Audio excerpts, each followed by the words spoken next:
I'm here at the Cobb County School Board meeting, and I need to set my tripod up so I can get a better shot.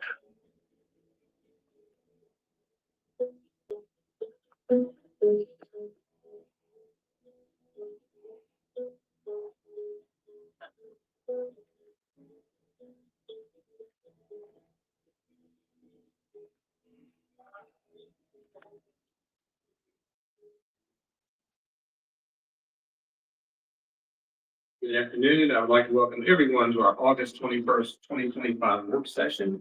Would you please join me in the Pledge of Allegiance? Allegiance to the flag of the United States of America and to the republic for which it stands, one nation, under God, indivisible, with liberty and justice for all.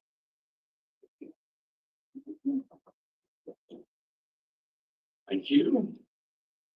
Let's move on to public comments. But first, I have a statement I would like to read.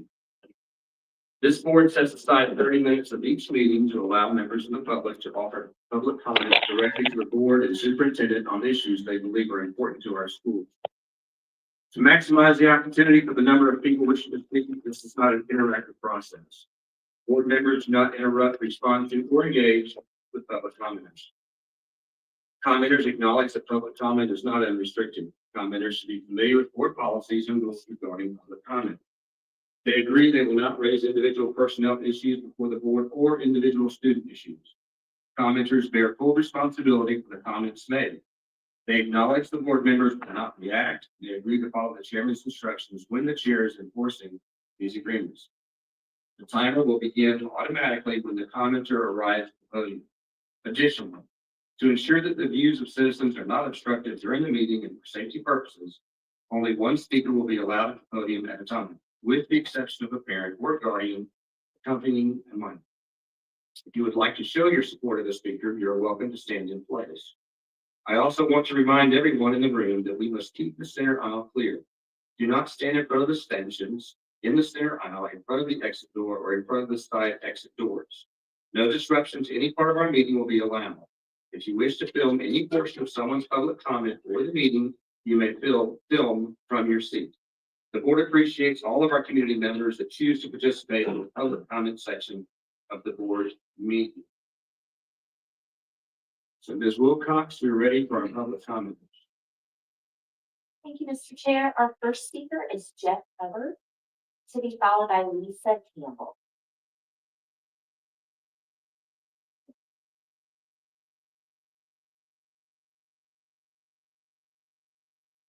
Thank you. Jeff Hubbard, CCA. 3 topics today we want to speak of. First one is the new Wonders program. And I want to thank Dr. Milanda for meeting with me before the meeting. Even though this is a new program, we are asking for more training. The teachers are a little bit overwhelmed right now with the input of the new program, but that shows a lot of promise. They need more assistance with it. And also, principals need to understand Rome was not built in a day. This program is not going to be built in a day. So please show the teachers grace upon the implementation of this new program.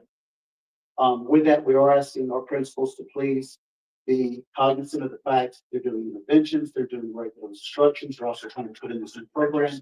So please show them some grace in their CCC meetings and as they develop this curriculum. So thank you, Dr. Milanda. The second thing is in 3 months, we'll check Dr. Dular for speaking with us beforehand. We're doing a lot of principles that our teachers under state law are guaranteed 30 minutes student-free lunch every day. There are already policies that are being put into faculty handbooks that are taking away from that 30 minutes time, that we do not want our principals getting in trouble, but we do want to honor that one time of the day that elementary teachers do have a little bit of a break for themselves. So thank you, Dr. Dular.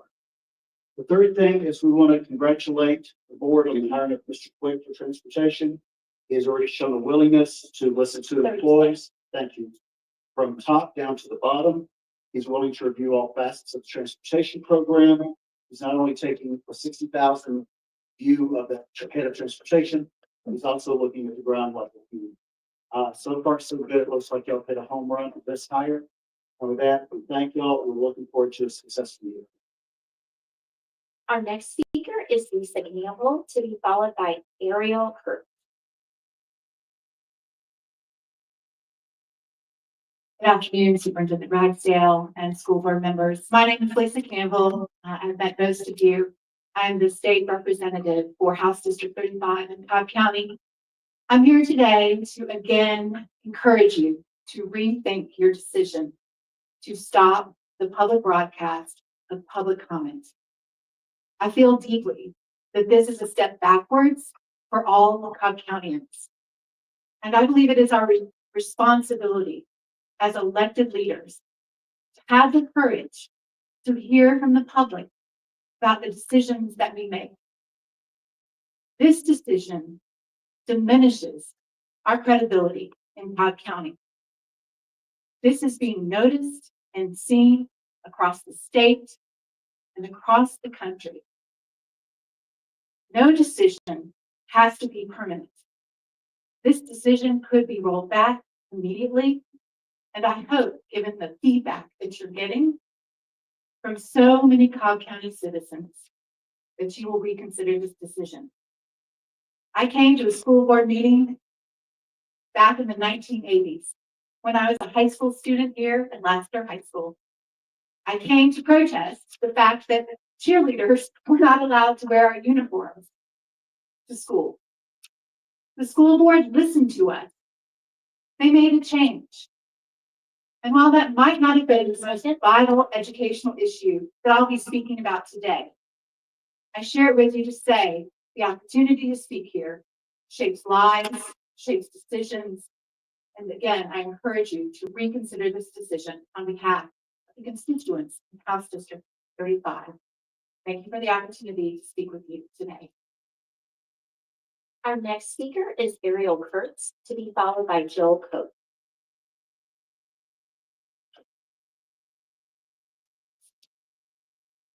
Good afternoon, Board and Superintendent Ragsdale. My name is Ariel. I'm a Cobb County mother of three, all the Cobb County schools, and a small business owner. In 2022, my family moved from California to Cobb County, specifically for Cobb County Schools. The reputation Cobb has for maintaining high academic standards drew us here, and we have not been disappointed. Thank you for setting your standards high and for refusing to back down. As someone who has been attacked for having a different opinion than those who normally show up to speak, I appreciate the steps you have taken to bring the focus of public comment time back to what it should be, an opportunity to address the board and superintendent. Thank you all, and thank you, Superintendent Ragsdale, for all of the time and effort that you put into maintaining a school district we can be proud of. Thank you. Our next speaker is Joel Coate, to be followed by Cassandra Brown. Good afternoon, Chairman Chastain and other members of the board and Superintendent Ragsdale. My name is Joel Coate, and I serve on the board of the Maplewood Improvement Coalition, or MIC for short. And I'm here to speak on the subject of the proposed fueling station and bus shelter at 440 Veterans Memorial Highway in Mapleton. Our organization has repeatedly requested the Board of Education to hold public meetings in our community so that the residents of Mapleton could ask questions about this proposed development and the specific plans of the parcel, as well as to express their concerns and questions that are related to individuals. We offered dialogue on the arrangement for such a meeting, but did not hear back. We even made these offers with very podium where I'm now standing. Unfortunately, no such meeting has ever taken place, even as of this date. We had an online petition which garnered lots and lots of signatures expressing the wishes of those in our community who wanted to have input about this development. Now it appears the Board of Education intends to proceed with this award of a contract for development of at 440 Veterans Memorial. We would urge the members not to cast this vote of approval. We are disappointed at the lack of such an opportunity to have a dialogue before this point. It is our desire in which that should the board award this contract to develop this parcel as they appear poised to do, that you will engage with actual citizens of our area to discuss the ways in which to mitigate the disruptions to traffic, the environmental harms and impacts, and put in place concrete measures to make this location look less unsightly and more attractive. We at MIC stand ready, willing, and able to have a dialogue with the Board of Education should you wish to do so. Thank you very much for your time. Our next speaker is Cassandra Brown, to be followed by Heather Tully Bauer. Good afternoon to the board and the superintendent. My name is Cassandra Brown, and I want to say everything that God just said.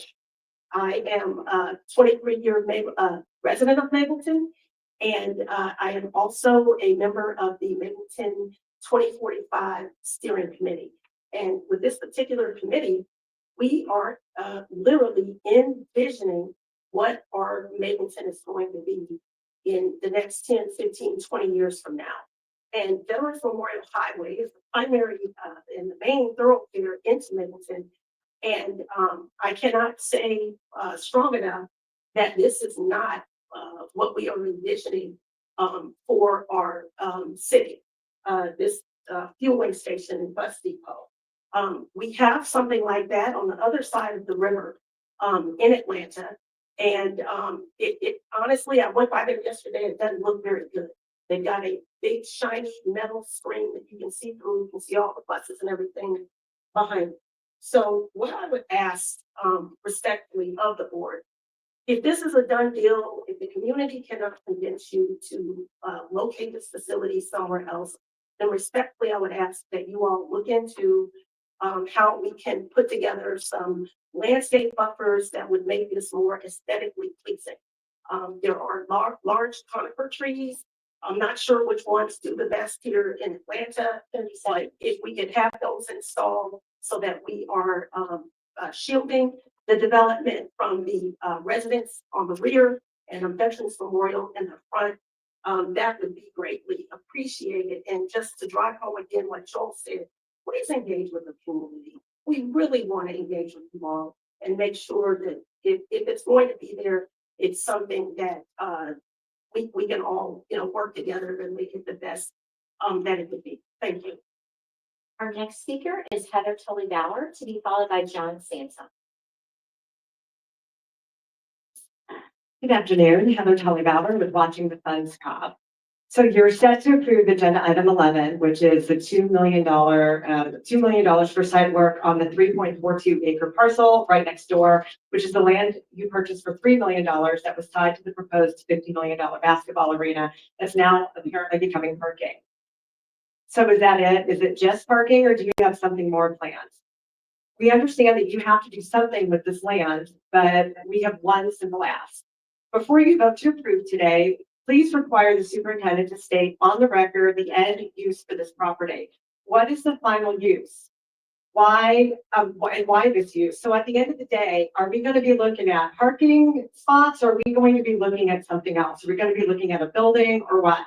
And whatever the case is, why is that what you needed? Why did you choose to do that? How much will it cost, and how will it be funded now and in the future? Please, we just ask no more spend now, details never, which is what happened last year. Please don't repeat last year's mistakes of being in the dark. Ask the clarifying questions, and please, board members, don't stop until there are clear, direct answers that satisfy not just you, but those of us who are paying the bills. Thank you so much. Our next speaker is John Sansom, to be followed by Michael Garza. My name is John Sansom, and I am a resident of Post 6. The beginning of the new school year is a great time to look back with a critical eye and write a few goals based on what you've seen. I found it a helpful exercise. I look no further than last month's board meeting videos, and I encourage every one of you to do the same. Based on my notes and what I saw, let me suggest 3 action goals. Number 1, make data-driven decisions. The superintendent placed the bombshell on the agenda and supported it with an 8-minute, 3-second statement full of emotion, but short on data points. Not one fact was presented, not one. How many employees spent how many hours editing how many videos at what cost to the district? Because we spent how much money defending how many lawsuits? Come on, board members.